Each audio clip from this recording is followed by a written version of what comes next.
Beri penghiburan kepada kami, karena kami tahu bahwa orang-orang yang mengasihi Tuhan, orang-orang yang melayani Tuhan, yang mencintai Tuhan, kematian bukan sesuatu yang menakutkan.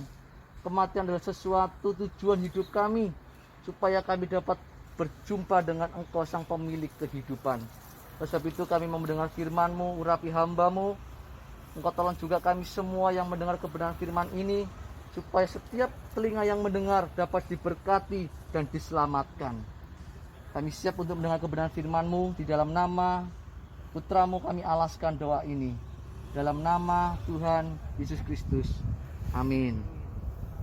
Bapak, Ibu, dan saudara-saudaraku yang saya kasihi, keluarga duka yang saya cintai, sebelum kita melepas jenazah almarhum Bapak Hari Setiawan, mari kita terlebih dahulu membaca kebenaran firman Tuhan tentang manusia yang terdapat di dalam Alkitab.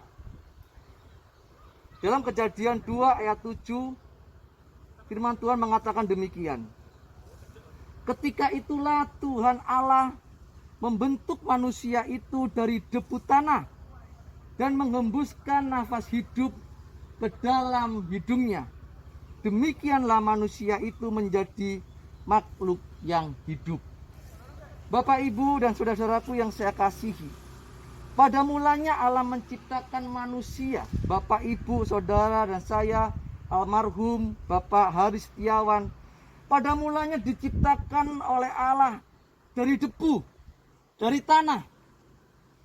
Diciptakan untuk kekekalan, Bapak, Ibu, supaya manusia dapat menjadi keluarga Allah dalam kekekalan, bersama-sama dengan Allah, Bapak Ibu. Tetapi ketidaktaatan manusia tidak taat dengan apa yang Allah kehendaki, sehingga manusia jatuh dalam dosa. Ketidaktaatan manusia yang dilakukan oleh manusia pertama, yaitu Adam. Ketidaktaatan itu merusak kekekalan yang sudah dirancang oleh Allah, yang sudah diberikan oleh Allah kepada manusia, supaya manusia yang diciptakan dari debu tanah itu menjadi makhluk yang kekal. Karena ketidaktaatan oleh manusia pertama, sehingga rusaklah kekekalan itu, Bapak Ibu. Sebenarnya Allah tidak pernah menghendaki manusia terpisah dari Allah. Ketidaktaatan, dosa yang dilakukan oleh Adam, oleh manusia pertama, membuat manusia terpisah dari Allah. Dan Allah tidak pernah menghendaki ini, Bapak Ibu. Sebab Allah menciptakan manusia untuk kekekalan. Allah tidak pernah menghendaki manusia terpisah dari Allah.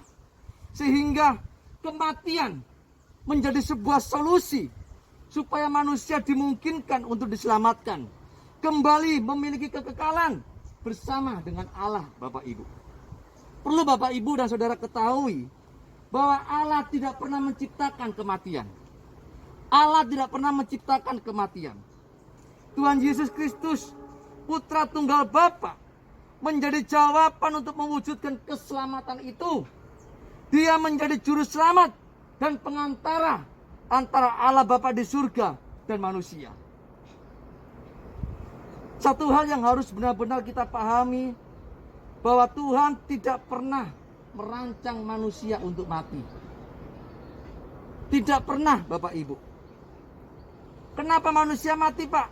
Karena ketidaktaatan itulah, sehingga manusia menjadi mati dan terpisah oleh Allah.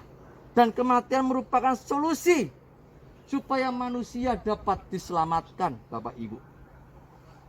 Allah menciptakan manusia itu sebenarnya sebagai makhluk yang kekal, dirancang untuk kekekalan, sehingga sel-sel yang ada dalam tubuh manusia ini, andai kata Adam tidak jatuh dalam dosa, andai kata Adam hidup dalam ketaatan, maka dunia ini menjadi surganya kita. Tetapi karena Adam tidak taat, karena dosa menjangkiti manusia dan dunia ini, maka dunia akan dibinasakan.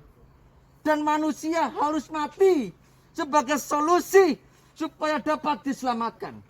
Dan satu-satunya jalan supaya manusia bisa diselamatkan, hanya satu jalannya, yaitu Tuhan Yesus.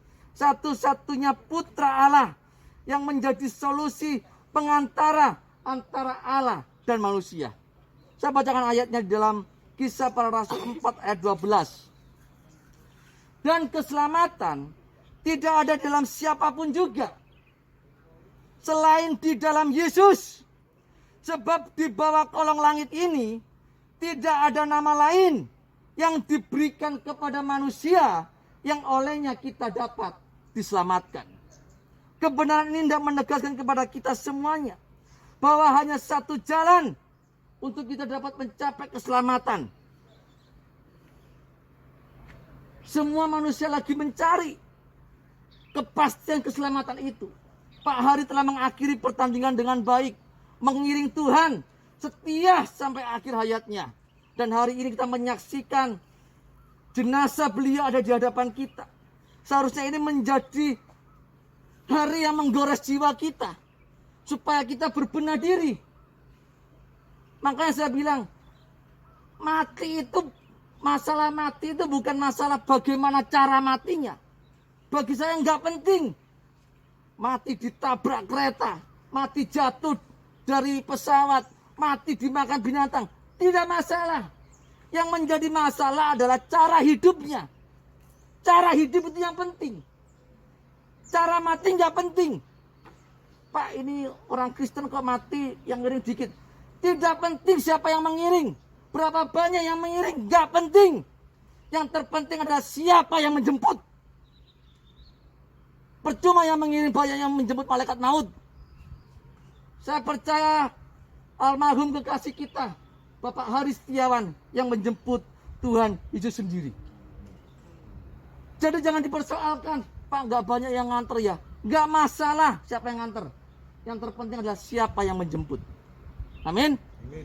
Jadi kebenaran firman Tuhan pada siang hari ini hendaknya menjadi penghiburan buat keluarga duka.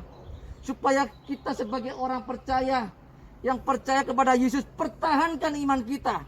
Supaya kelak nanti ketika kita menutup mata, nafas kita berhenti, detak jantung kita tidak berdenyut, kita mendapati saudara-saudara kita di kekekalan bersama dengan Bapa di surga. Oleh sebab itu, semestinya ketika kita melihat keadaan ini, ayo saya mengajak keluarga duka, jangan terlalu berlarut. Bapak Ibu yang mendengar kebenaran ini, tolong koreksi diri supaya kita hidup lebih bijaksana menyikapi kehidupan. Jangan hidup sembarangan, jangan ceroboh hidup. Hidup itu singkat, Bapak Ibu. Kalau Bapak Ibu melihat kekekalan dibandingkan dengan usia 70-80 tahun, tidak ada bandingnya.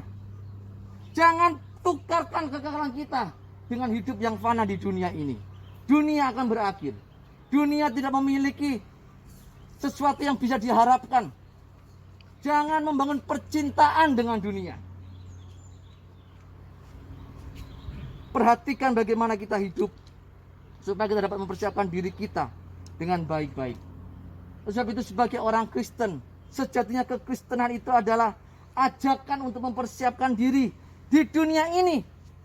Supaya nanti ketika kita menutup mata, kita melihat bumi yang baru dan langit yang baru. Dunia ini fana, tidak ada yang kekal. Semua pasti mengecewakan.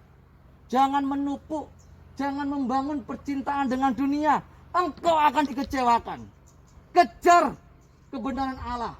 Temukan Allah kita. Siapa yang menciptakan kehidupan? Hari ini Bapak Hari telah menghadap Allah sang pemilik kehidupan. Temukan Allah itu. Supaya kelak ketika kita menutup mata, kita diselamatkan. Satu ayat terakhir sebelum kita menutup. Wahyu 14 ayat 13. Dan aku mendengar suara dari sorga berkata, tuliskan, berbahagialah orang-orang yang mati dalam Tuhan sejak sekarang ini. Sungguh kata Roh, supaya mereka boleh beristirahat dari jerih lelah mereka, karena segala perbuatan mereka menyertai mereka. Pak Hari, Setiawan boleh berbahagia dan boleh beristirahat dengan tenang bersama dengan Bapak di surga. Dan kita semua sedang ngantri nih, ngantri semua ini untuk ada di posisi yang sama. Amin. Hari ini engkau sudah bersama dengan Bapak. Engkau diciptakan dari debu dan engkau akan kembali menjadi debu. Sampai ketemu lagi di kerajaan Bapa di surga dalam kekekalan. Tuhan berkati.